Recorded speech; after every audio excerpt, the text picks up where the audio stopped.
ಯುವ ಕಾಂಗ್ರೆಸ್ ದಕ್ಷಿಣ ಮತ್ತು ಉತ್ತರ ಸಮಿತಿಯ ನೂತನ ಅಧ್ಯಕ್ಷರುಗಳು ಮತ್ತು ಪದಾಧಿಕಾರಿಗಳ ಪದಪ್ರದಾನ ಸಮಾರಂಭವು ಕಾಪು ರಾಜೀವ ಸಭಾಭವನದಲ್ಲಿ ನಡೆಯಿತು. ಈ ಸಂದರ್ಭ ಕರ್ನಾಟಕ ಪ್ರದೇಶ ಕಾಂಗ್ರೆಸ್ ಪ್ರಚಾರ ಸಮಿತಿ ಅಧ್ಯಕ್ಷ ಮತ್ತು ಮಾಜಿ ಸಚಿವ ವಿನಯ್ ಕುಮಾರ್ ಸೊರಕೆ ಮಾತನಾಡಿ, ಯುವಕರ ಸೇರ್ಪಡೆಯ ಮೂಲಕವಾಗಿ ಕಾಂಗ್ರೆಸ್ ಪಕ್ಷದ ಸಂಘಟನಾತ್ಮಕವಾಗಿ ಮತ್ತಷ್ಟು ಸದೃಢಗೊಳಿಸಲು ಸಾಧ್ಯವಿದೆ. ದೇಶದ ಸಂವಿಧಾನ ಸಿದ್ಧಾಂತಕ್ಕೆ ಧಕ್ಕೆಯಾದಲ್ಲಿ ಅದನ್ನು ಎದುರಿಸಲು ಯುವ ಪಡೆ ಸಿದ್ಧರಾಗಬೇಕಿದೆ ಎಂದರು.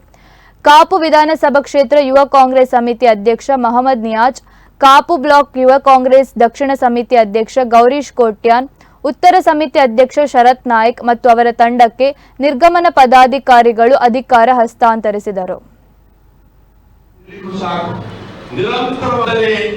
ತಾವೆಲ್ಲರೂ ಕೂಡ ನಮ್ಮ ಕಾಂಗ್ರೆಸ್ ಪಡೆ ಮಾಡಿಕೊಂಡು ನಮಗೆ ಯುವ ಭಾರತ ಕಾಂಗ್ರೆಸ್ ಪಕ್ಷದ ಪದಾಧಿಕಾರಿಯಾಗಿ ಕೂಡ ಕೆಲಸ ಮಾತನಾಡಿರುವಂತಹ ಕಾಪು ಬ್ಲಾಕ್ ಸಲ್ಲಿಸ್ತಾ ಇದೆ. ಜೋರದ ಚಪ್ಪಾಳೆಯಲ್ಲಿ ಗುರುತಿಸಿ ಗೌರವಿಸ್ತಾ ಇದ್ದಾರೆ. ಅದೇ ರೀತಿ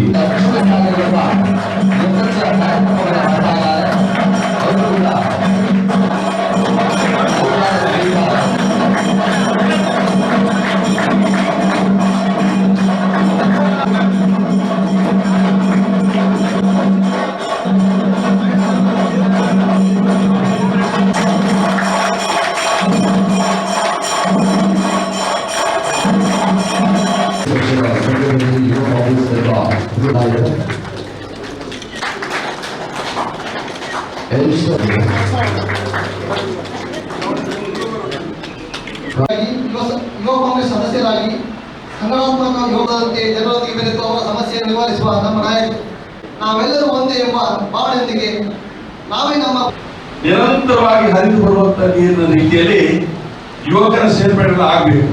ಪ್ರತಿಯೊಂದು ರಾಜಕೀಯ ಪಕ್ಷ ಕೂಡ ಇವತ್ತು ಸಾಧಾರಣ 40% ಹೆಚ್ಚು ಯುವಕರು ಸೇರ್ಪಡೆ ಆದರೆ ಆ ಪಕ್ಷ ಸಾಕಷ್ಟು ಒಳ್ಳೆ ರೀತಿಯಲ್ಲಿ ಇವತ್ತು ಮುಂದೆ ಹೋಗಲಿಕ್ಕೆ ಅವಕಾಶ ಆಗಿದೆ. ಕರ್ನಾಟಕ ರಾಜ್ಯದಲ್ಲಿ ಗಾಂಧಿ ಭಾರತ ಅನ್ನುವಂತಹ ಕಾರ್ಯಕ್ರಮದ ಅಡಿಯಲ್ಲಿ ರಿಸರ್ಚ್ ಸೆಂಟರ್, ಗಾಂಧಿ ಅವರ ರಿಸರ್ಚ್ ಸಂಶೋಧನಾಲಯವನ್ನ ರಿಸರ್ಚ್ ಸೆಂಟರ್ ಅನ್ನು ಮಾಡಬೇಕು, ಬೆಳವಣಿಗೆ ಮಾಡಬೇಕು ಅಂತ ಪ್ರಸ್ತಾಪವನ್ನು ಕೊಟ್ಟಿದ್ದೇವೆ.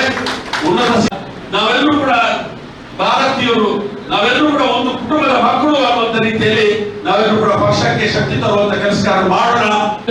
ನಾವು ಎಲ್ಲರೂ ಒಟ್ಟಿಗೆ ಸೇರಿ ಪ್ರತಿ ಗ್ರಾಮದಲ್ಲಿ ಕೂಡ ಪಕ್ಷ ಕಟ್ಟುವ ಕೆಲಸವನ್ನು ಮಾಡಬೇಕು. ನಮ್ಮ ಯುವಕರನ್ನು ಯಾವ ರೀತಿ ನಮ್ಮ ಯುವಕರು ದಾರಿ ತರ್ತಾ ಇದ್ದಾರೆ, ನಾನು ಹೇಳಿದಾಗೆ SDP ಭಜನೆ ರೀತಿ ಹೋಗ್ತಾ ಇದ್ದಾರೆ, ಅವರನ್ನು ನಾವು ಕಾಂಗ್ರೆಸ್ ಪಕ್ಷದವರಿಗೆ ತೆರೆದು ಪಕ್ಷವನ್ನು ಗಟ್ಟಿ ಮಾಡುವಂತ ಕೆಲಸ ನಾವೆಲ್ಲರೂ ಸೇರಿ ಮಾಡಬೇಕೆಂಬ